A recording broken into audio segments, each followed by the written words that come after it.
It is 6 o'clock. That's right. Thank you, Cindy. I don't have my gavel tonight. Okay, welcome everyone. Mr. Smith, are you coming to the table? It's that other Smith lady. Oh, sorry, change names. Okay, we're going to call the meeting to order. We would like to begin by acknowledging that the land on which we gather is the traditional and unceded territory of the Algonquin Nation. Now I would like everyone to stand for the national anthem.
I'm going to say it one more time. Next meeting, we're going to have a different national anthem, and I want to hear everybody singing to it because that one is just too high.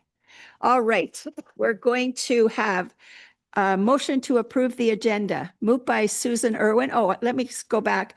Nikki Gowdy is on with us virtually. Nikki, are you there? Yeah, I can see. Yeah, I'm here. Okay, and Duncan McGregor won't be with us tonight. So I have a motion moved by Susan Irwin, seconded by Nikki Gowdy, that the agenda for the regular meeting of council to be held June 10th, 2025 be approved as, are there any amendments, Kathy? No, there are not, Madam Mayor. So be approved as presented. All those in favor? Carried. Is there any disclosure of pecuniary interest or general nature thereof of any item on tonight's agenda? Seeing none, I'm going to step away from the chair when Leslie Merrigan does her presentation and won't be voting on anything. Okay. Approval of the minutes moved by Dan Meeks, seconded by Cindy Kelsey. That the minutes from the regular meeting of council held on May 27th, 2025 be approved as presented. Any questions, comments? All those in favor? Carried. Mayor's remarks. I don't really have any tonight. Does anybody have anything you want to talk about? Susan.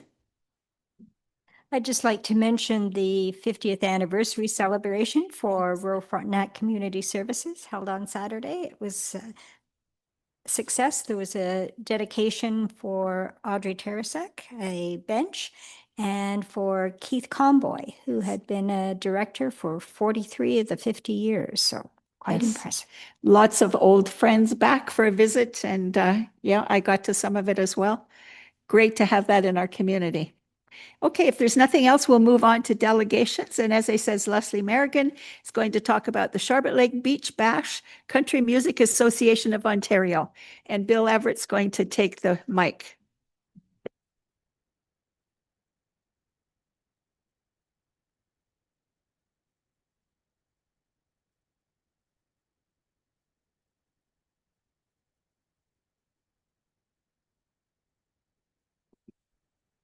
Thank you very much for having me. As you're well aware, the Country Music Association of Ontario will be hosting their annual Barbecue Beach Bash at the Charlotte Lake Beach on July the 26th. We've asked council for permission to close the Medical Center Street from Highway 38 through to Matthew Street from the hours of 3 p.m. till approximately 11 p.m. The event itself, gates are at 6. The on-stage music will be ending at 10, followed by an on-the-site bonfire, which is actually just a fire table, where musicians will be invited to bring their acoustics and do sort of a campfire setting, with the event closing down at 11 o'clock. So I'm here to ask permission to close down that road. We've done this in the past safely with the help of Public Works. They've allowed us to use their barricades and their pylons. And we always have a volunteer on both ends of the street in order for local traffic to pass through. So I'm here to answer any questions that you might have in regards to the event, as well as to hopefully get your blessings on all of the things that are going to be happening on the 26th. Thank you. Are there any questions or comments from council? I will read the motion. Moved by Philip Smith, seconded by Lynn Clagis. The council received the presentation from Leslie Merrigan on behalf of the Country Music Association of Ontario regarding the Barbecue Beach Bash event to be held July 26, 2025 at the Charlotte Lake Beach for information, and that council authorizes the temporary closure of approximately one half of the beach and the section of Medical Center Road between Road 38 and Matthew Street between 3 p.m. and midnight on July 26, 2025. Local traffic and KMP trail users will be allowed access. And the council support the Country Music Association of Ontario's request to have a beer tent at the Charlotte Lake Beach for its Barbecue Beach Bash event to be held July 26, 2025, and declares this event to be of municipal significance. And further, that the CAO clerk be authorized to sign a letter in support of other documentation that may be required from the Alcohol and Gaming Commission, Ontario. All those in favor? Carried. Thank you. Thank you very much for all your help with this.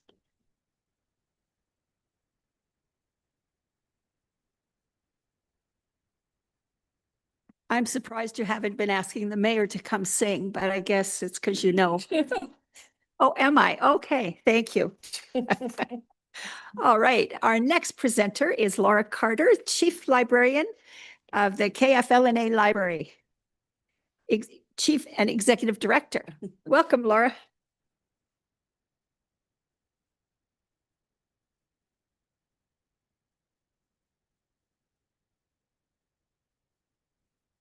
All right, right here. Okay. Good evening. Thank you for allowing me to speak to council about the Kingston Frontenac Public Library. We don't cover Lennox and Addington. They get a little grumpy when I try and take them over. So it's confusing because public health does, of course, cover a wider area.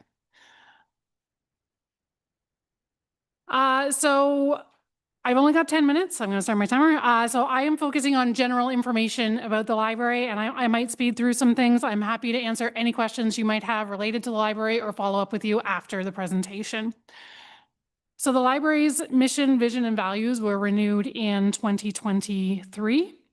And our vision is that the Kingston Frontenac Public Library is a place where communities come together, sparking curiosity and creating possibility for all.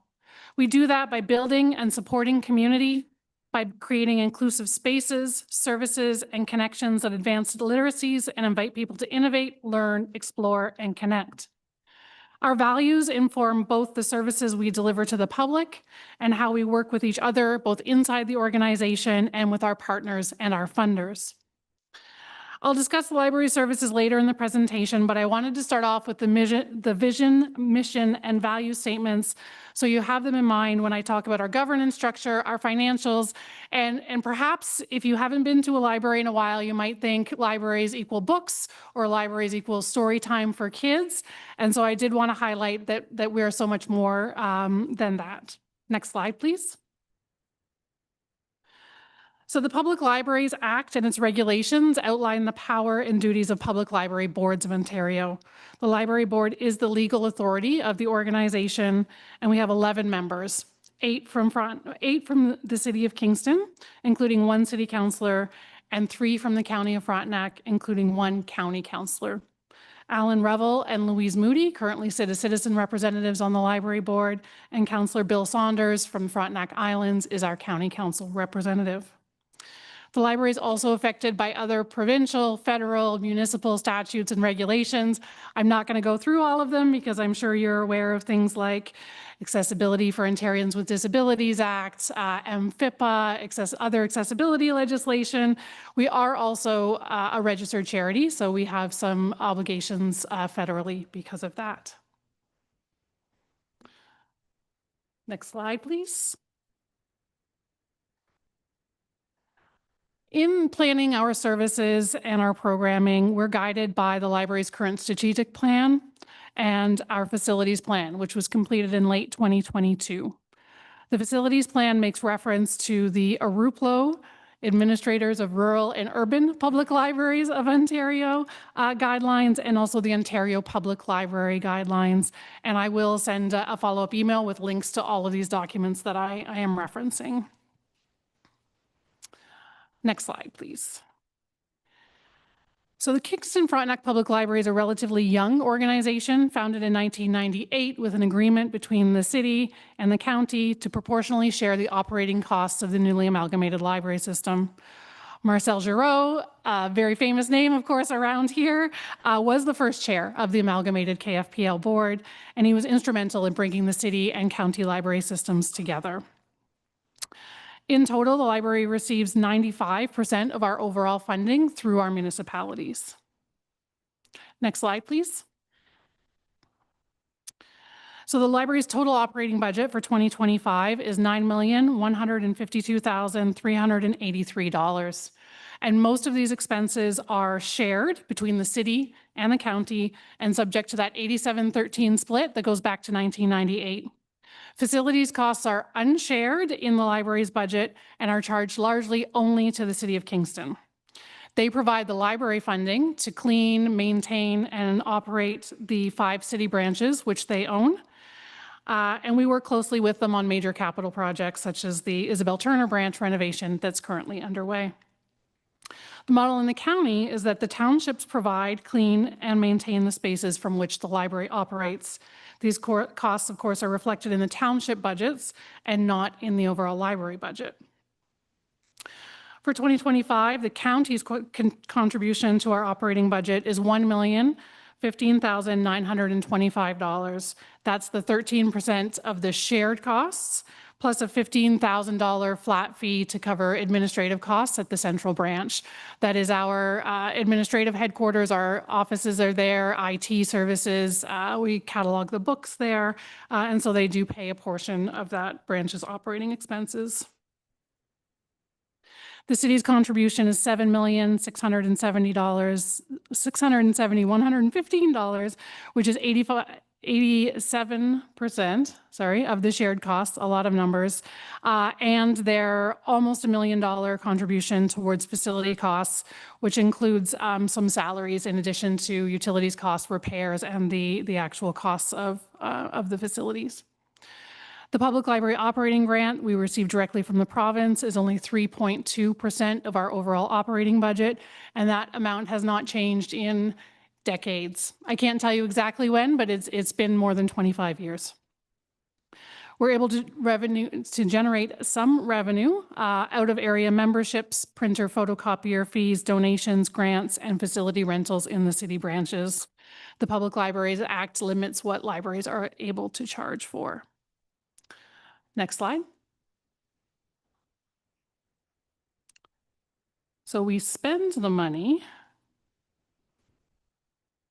There we go. Oh, sorry, I'm looking at my own computer. It's been a long day. So how we allocate the budget is, as you can see, 76% of our overall operating budget does go to staffing. The next 10% is collection materials, and then 9% with system-wide costs. So those are things like supplies, programming, basically anything that's not collections or staffing, technology, telephone, internet costs. And then that last line is the City of Kingston facility costs only. So elevators, fire, life safety, utilities. You'll remember from the last slide, their total contribution for facilities is close to $1 million. Some of those costs are reflected in staffing. So we do employ maintenance assistants to clean the branches. Those costs aren't passed along to the county. Next slide, please.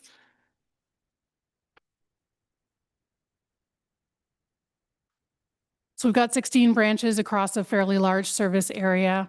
We have 5 in the City of Kingston, along with 2 library kiosks, essentially vending machines, and 11 in Frontenac County. All 16 branches offer access to computers, Wi-Fi, printing, photocopying, and scanning, as well as a whole bunch of other services that I'm going to mention on a future slide. Anyone can use any branch. You can borrow and return to any location in the amalgamated system. We, of course, have 4 branches in Central Frontenac. I'm not going to read all the hours and locations, but just a little reminder. So that's 45 hours of service in the township currently. Next slide, please. Sorry. And one more. In terms of services and collections, again, this is just barely scratching the surface of what we offer. I double-sided my printing, and that's never a good idea. It's great to save the trees, but when you're doing a presentation, it can sometimes lead you astray here. That's okay. I can also talk off the top of my head. So I mentioned earlier, you might think of books when you think of libraries. So we have books, DVDs, CDs, audiobooks, magazines, video games. Those are physical collections that are available to borrow from all of our branches and more, which I'll get to on a future slide. I mentioned computers, Wi-Fi, printing, photocopying, and scanning.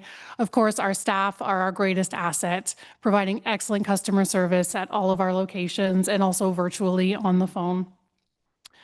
We offer programs both in our spaces and out in the community.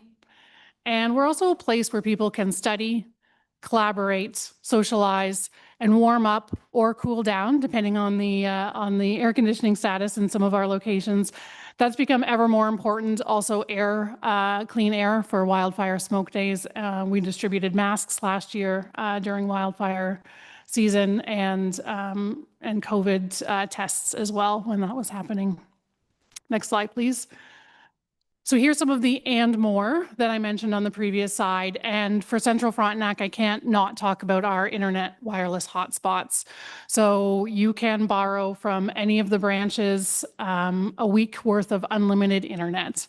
That's free. We provide the device and the internet plan. And I was looking quickly at some of the numbers today. We have 11 of the hotspots in Central Frontenac branches. Most of our collection floats, so if you borrow it from Charlotte Lake, return it to Parham, it's going to stay in Parham. The wireless internet hotspots are located at branches. We didn't want them to all get sucked down to the city or at another branch. So we have 11 in total spread across the branches, 4 in Charlotte Lake. And we do ask people usually if they can to borrow them and return them from the same location. That limits the amount that we have to move them around and the waiting time. So this has been enormously popular. We get a good rate on them, less than what a consumer would pay, but it is still quite an expensive service for us to offer. The top 3 borrowers, when I looked at this year and a little bit into last year, were all top 3 were Central Frontenac branches. So Charlotte Lake, Parham, and Arden were consistently in the top 3. We also have Ontario Parks passes, museum passes. You can go to the ROM, the National Gallery for free with your library card. Cataraqui Conservation Area, we also have passes to Gould Lake and Little Cataraqui Conservation Area. We've partnered with the health unit to loan radon detectors, so you can do an initial screening in your home to determine if remediation is necessary before you have to call in a contractor. The reminiscing kits were a partnership with United Way. They provided us a grant, and so it's a box of materials that you can use if you're supporting someone who is living with Alzheimer's or other forms of dementia. So there's books, there's puzzles, there's games, and there's also resources to help people connect with services. Next slide, please. In addition to our physical collections, the things that you can come into the library and physically borrow, we have a wide array of digital services. I'm just going to highlight a few of them, again, given the time. Press Reader is newspapers and magazines from around the world. So we have the Kingston Whig Standard. With my apologies to Jeff, they don't carry the Frontenac News, but also the New York Times, national newspapers, and again, those are all free with your library card.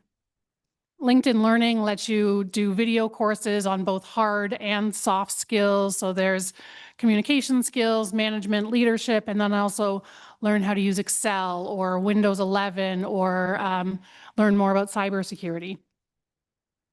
Libby is probably our most popular one. It is audiobooks, ebooks, and digital magazines.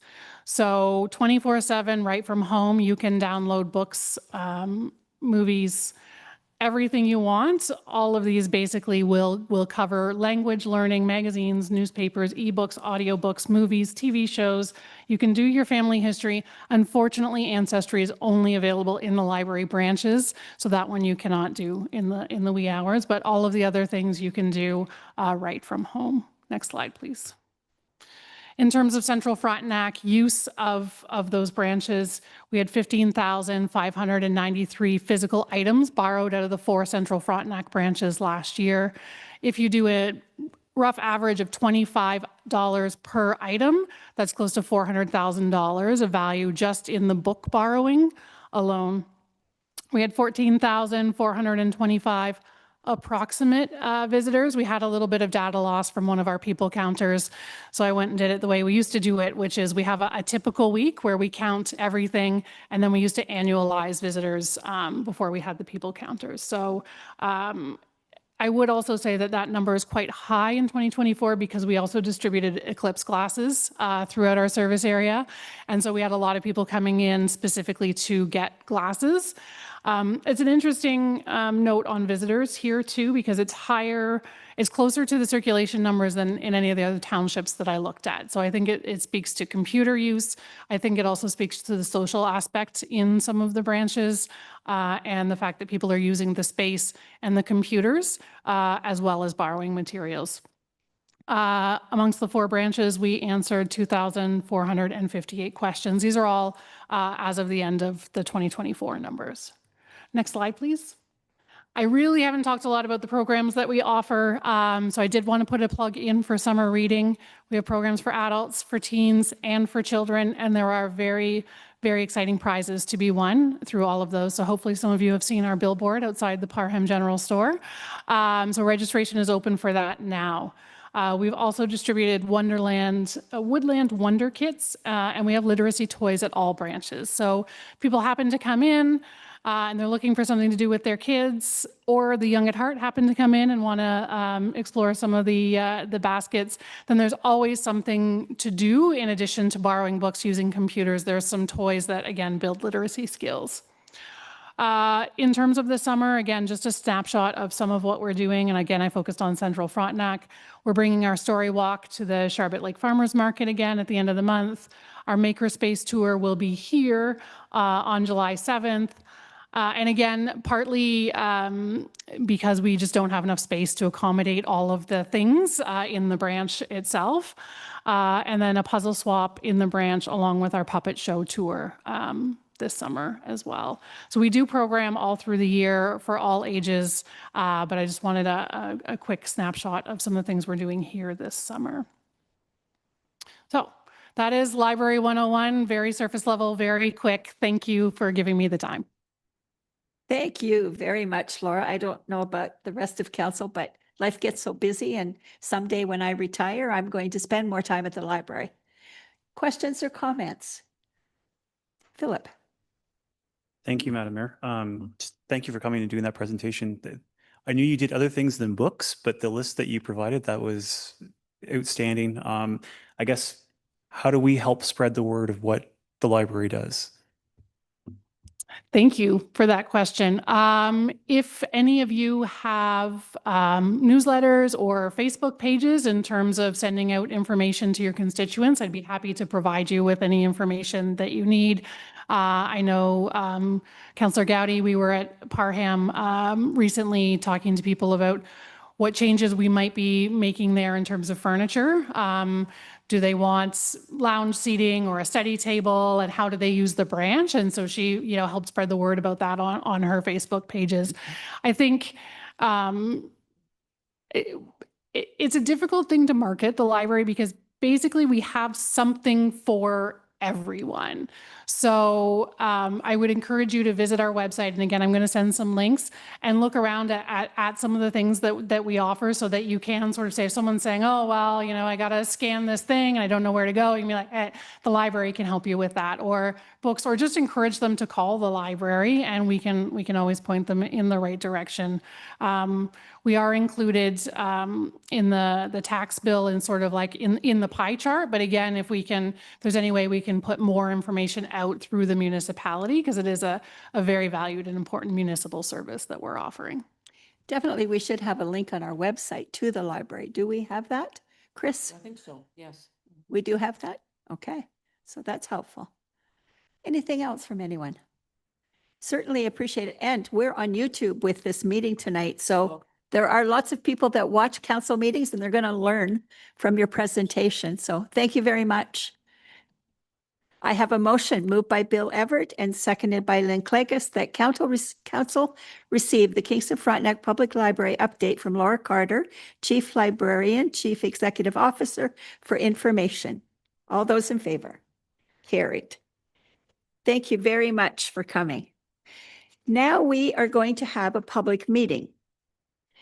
And I've got some speaker notes. We will now enter into the first public meeting to discuss a proposed zoning bylaw amendment held under the authority of Section 34 of the Planning Act. Notice of this meeting was provided in accordance with requirements of the Act. The meeting will proceed as follows. Jenny Kapusta, community planner with the County of Frontenac, will begin by presenting an overview of the proposed amendment. Following the presentation, members of the public will have an opportunity to speak either in support or in opposition to the proposed zoning bylaw amendment.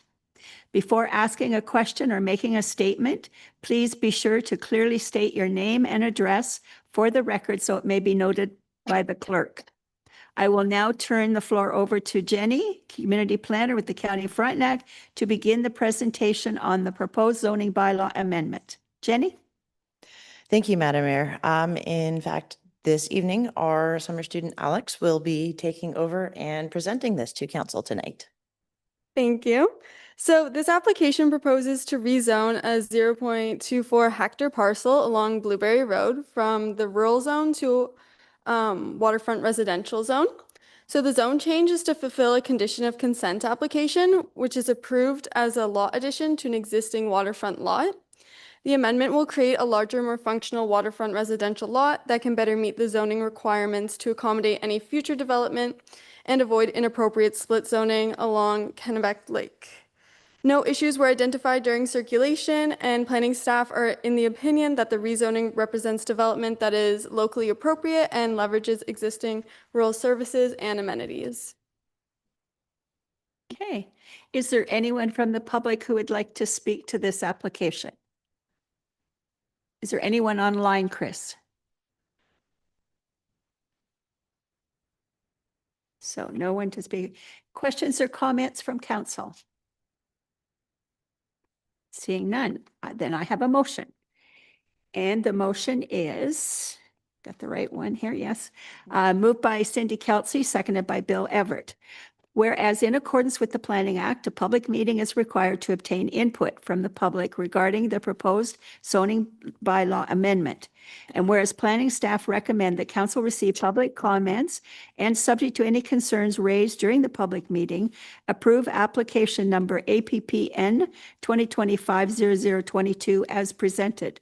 And whereas it's recommended that zoning bylaw number 2011-52 of the Township of Central Frontenac as amended be further amended in accordance with the proposed changes set out in attachment 2, draft bylaw and schedule A to amend zoning bylaw number 2011-52 attached to this report.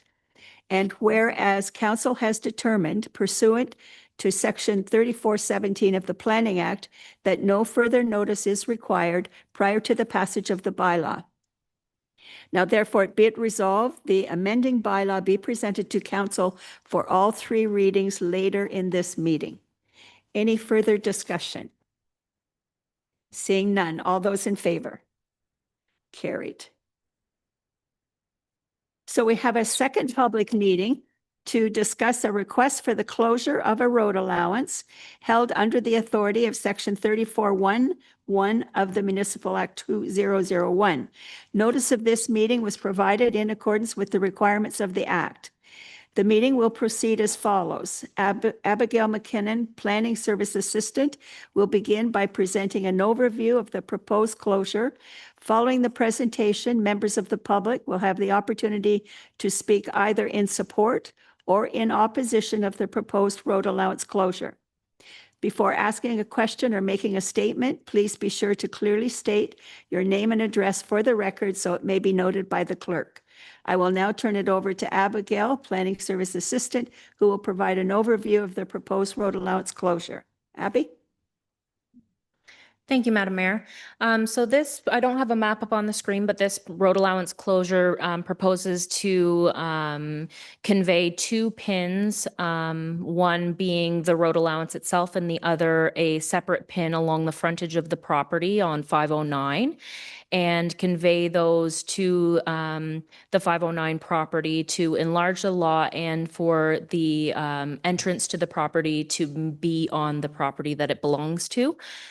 So that is the proposed closure. We have not received any public feedback in writing prior to the meeting, and subject to any comments received today, planning staff recommend that the application be approved and that the bylaw be presented in a subsequent meeting. Thank you. Thank you. Is there anyone online that wishes to speak in support or opposition to this? Nobody online, Chris? Okay. Any questions or comments from council? Okay, seeing none, I have a motion. First of all, this concludes the public meeting. Now I have a motion. This is moved by Philip Smith, seconded by Dan Meeks. That council receive input from the public meeting and the accompanying report prepared by the Planning Services Assistant.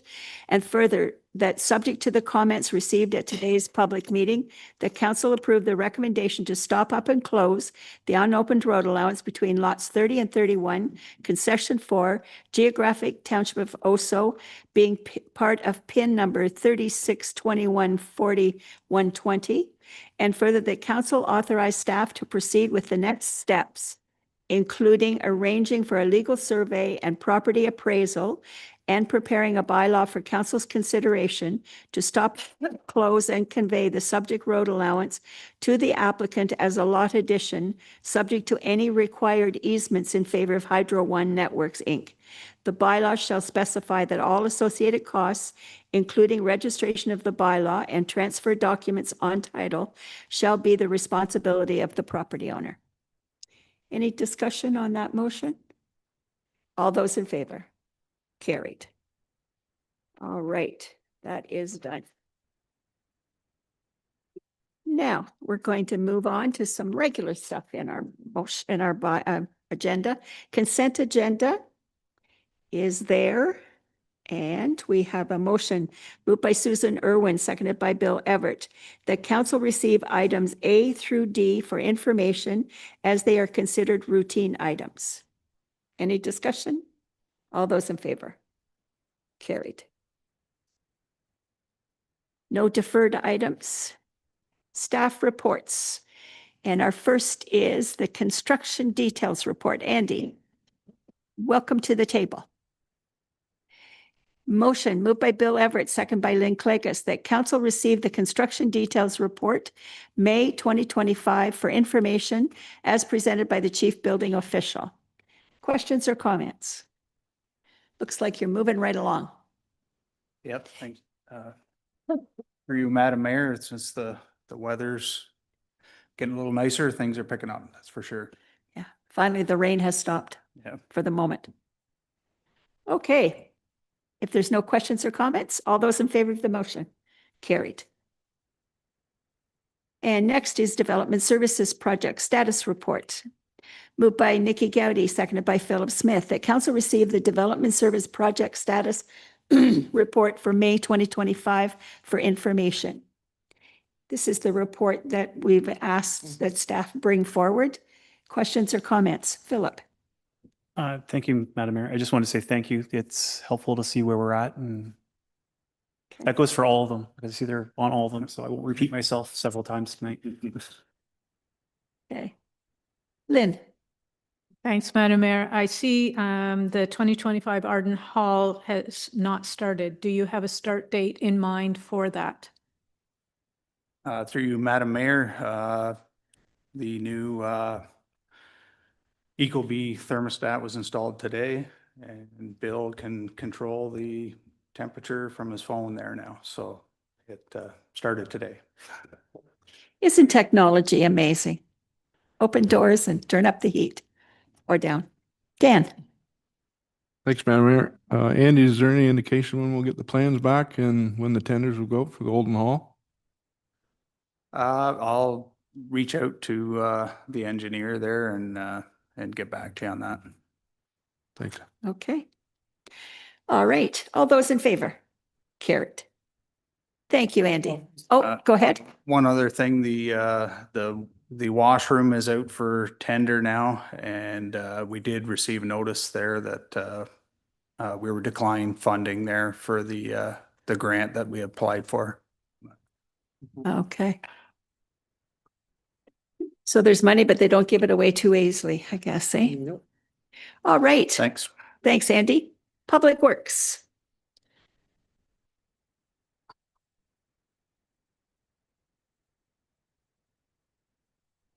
And first is our activity report. Moved by Lynn Clegg, second by Dan Meeks, that council receive the May 2025 Public Works Activity Report as presented by the Public Works Manager for information. Questions or comments on the report? Lynn? I just wanted to say a big thank you to the Public Works Department for getting the street sweeping and starting on the grading and the calcium. I've had many compliments of constituents in my area about that. Okay. Chris? Okay. Nikki has a question. Thank you, Madam Mayor. Steve, in your report, you talk about the brushing, which I've gotten tons of compliments about and passed on to your department. Will you be doing whole chunks of roads or just spot brushing for now? To you, Madam Mayor, we'll be doing the whole roads here soon. They did some training here last week, I think it was, or the week before, on the brusher. So we were testing it out on some roads, but they'll be doing the whole roads now. Thank you. Okay. Anything else? Dan? Thanks, Madam Mayor.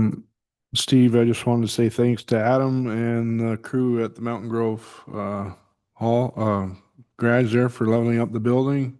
They did a great job and got her up out of the hole, so it's all good. Good. All right.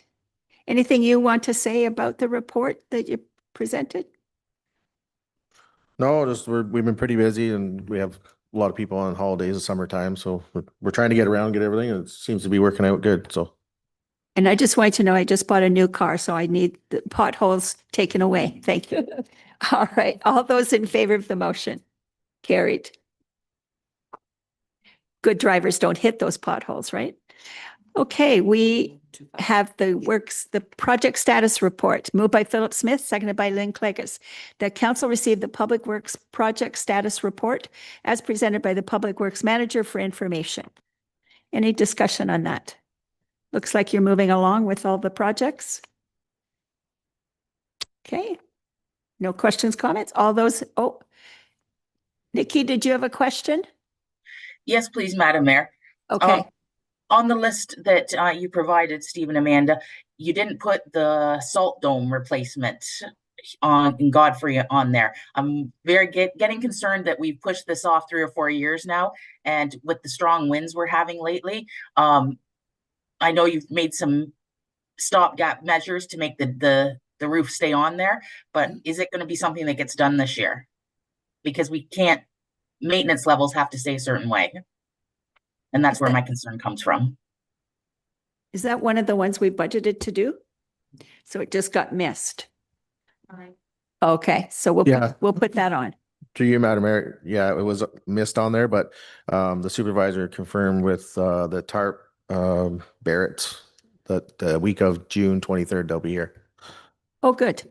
Okay. Okay, no one else? All right. All those in favor of the motion? Carried. Now, private lane naming, moved by Bill Everett, second by Susan Irwin.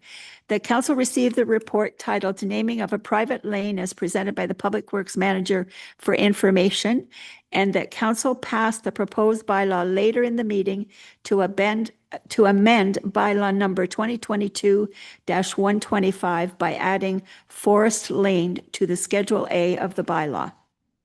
Discussion. All those in favor? Carried. Kind of a nice name. Resurfacing of Road 509, moved by Dan Meeks, seconded by Cindy Kelsey. Whereas RFT PW 2025-07 was released on May 15th, 2025 for the procurement of a contractor for the resurfacing of Road 509 with a closing date of June 2nd, 2025. And whereas 3 bids were received, the Public Works Manager has reviewed and evaluated the bids according to the criteria outlined in the tender and is recommending the award Gemmell Sand and Gravel as the successful contractor.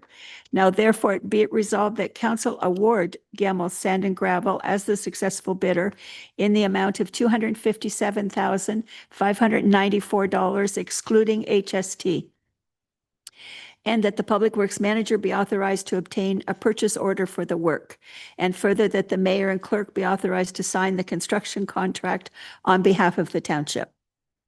Questions, comments? Nikki, do you have anything? No, Okay. Susan. Susan? Thank you for looking at Gemmell's. I see that the price is well below what we had budgeted for it. So well done. Thank you. Okay. All those in favor of the motion? Carried. Committee or other reports? Aren't any? Communication correspondence for action? None? Bylaw agreements. Zoning bylaw 2025-26, moved by Cindy Kelsey, seconded by Nikki Gowdy. That bylaw 2025-26 being a bylaw to amend Schedule A2 of zoning bylaw 2011-52 as amended to establish zone regulations for all lands in the Township of Central Frontenac be read a first, second, and third time and finally passed this 10th day of June 2025. Any discussion? All those in favor? Carried. Moved by Susan Irwin, seconded by Bill Everett, that bylaw 2025-27 being a bylaw to amend Schedule A of bylaw 2002-125 as amended for the naming of public highways and private lanes be read a first, second, and third time and finally passed this 10th day of June 2025. Any questions or comments? All those in favor? Carried. Notices of motion. Giving of notices of motion. We have a notice of motion. Councillor Dan Meigs has given notice of a motion to be considered at the June 24th, 2025 regular council meeting of council regarding an RFP to hire a consultant to support an official plan amendment to allow additional severances, giving notice of motion. So that will be discussed next meeting, right? Okay, any new or other business? No, there is not, Madam Mayor. Okay, we have a closed session. And that is moved by Bill Everett, seconded by Nikki Gowdy, that council resolve into closed session pursuant to section 239(2) of the Municipal Act to discuss litigation or potential litigation, including matters before administrative tribunals affecting the municipality or local board, section 239(2)(e). All those in favor? Carried. Okay. We'll take a 5-minute